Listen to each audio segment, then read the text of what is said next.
2025 সাল তো চলে যাচ্ছে। সামনে নতুন বছর, আমরা নতুন ক্লাসে উঠব।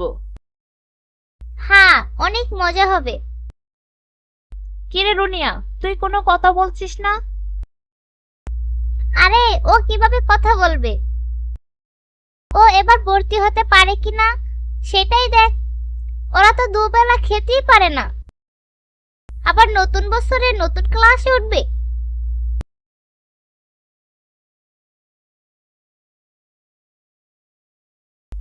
বান্ধবীদের কথায় মন খারাপ করে রুনিয়া চলে গেল বাড়িতে।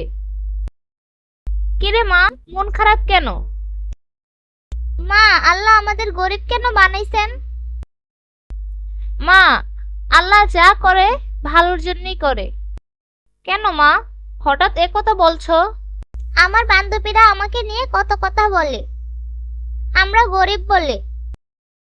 মা, আল্লাহ তাআলা যদি চায় তাহলে আমরা অতি শীঘ্রই বড়লোক হয়ে যাব।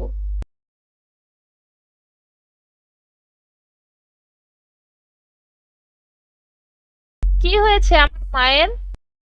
বাবা, আমরা গরিব তাই আমার বান্ধবীরা আমাকে নিয়ে কত কথা বলে। তুমি নাকি আমাকে নতুন ক্লাসে ভর্তি করাতে পারবে না। না মা, তোমাকে নতুন ক্লাসে ভর্তি করাবো। নতুন বই ও জামা সব কিনে দিব। সত্যি বলছো বাবা? হ্যাঁ মা, তুমি শুধু ভালোভাবে পড়াশোনা করো। ঠিক আছে।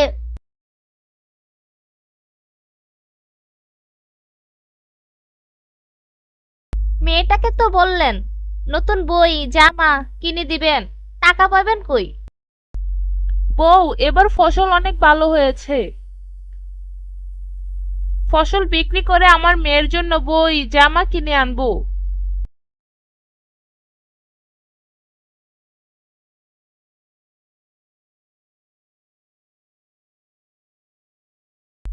এবার ফসল অনেক ভালো হয়েছে, এই ফসল বিক্রি করে আমার মেয়ের জন্য বই জামা কিনে আনবো।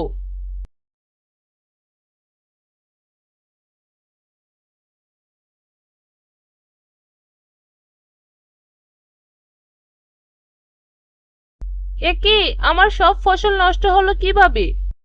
আমার মেয়েকে তো আমি কথা দিয়েছি নতুন বছরে তাকে বই জামা কিনে দেব।